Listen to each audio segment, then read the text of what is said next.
Hi again, it's Lady J. Welcome back. Today, I want to talk to you about building relationships with friends. It's like any other relationship, whether it be with your husband or a child, you need to build your relationship with your friends. I think this is a relationship that we all take so much for granted. A few days ago, I celebrated my birthday, and two friends of mine gave me this book, the Bible Promise Book for Women.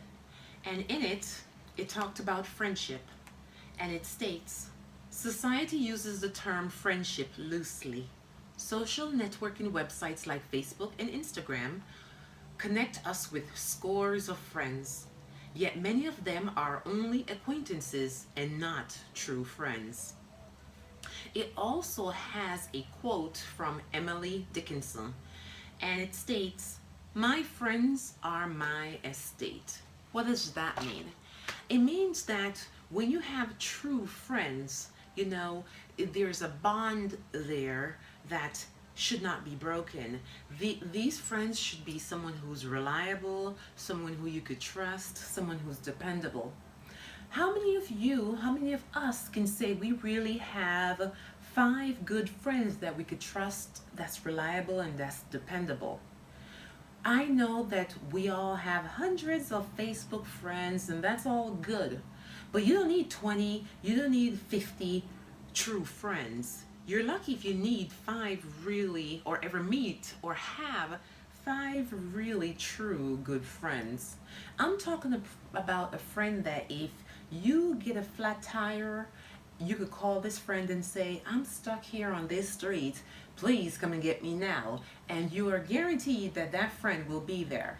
I'm talking about a friend who you can call if you're stressed or if you're having an argument with your spouse, your child, or your mother. You could call and talk to this friend and they can relate or they can advise.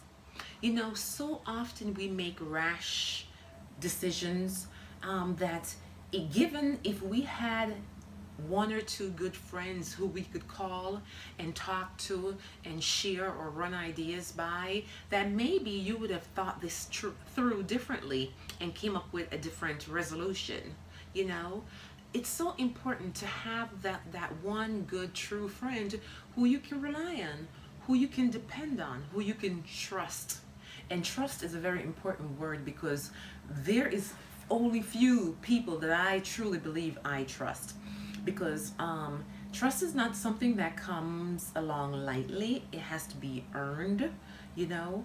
And I believe that relationships that we have lately with people, are not true, are not hardcore. They're just acquaintances, and we kind of mix up the two. An acquaintance is someone who you see, you may hang out with, you socialize with, but that's not someone who necessarily you'd call if you were in trouble or if you needed to vent. So when we talk about having a true friend, we're talking about someone who is totally 100% ride or die friend who you can trust. Now, I plan to go through my list of friends and the ones that I believe are true friends to me, who have been there for me, who have been supportive of me. I want to start to work on those relationships. I want to start be more of a true friend to them as well. I'm talking about we need to start calling each other more. We need to start spending more quality time together. We need to start building these relationships because true friendship comes from putting in hard work and putting in the time as well. It's not easy to build a good relationship with someone. It's just as hard as any other relationship. You have to put the time in and you have to work hard at it. So I'd advise you to go through your list of friends and choose a few really good friends who have been true to you over the years and start building and working on those relationships. We take them so often for granted. And in reality, if you want a friend to be true to you, you have to be a true friend to them. So, I'm not telling you to go home and get rid of all your friends. Just go home and review those who you really, truly want to be your friend. We'll be talking again soon.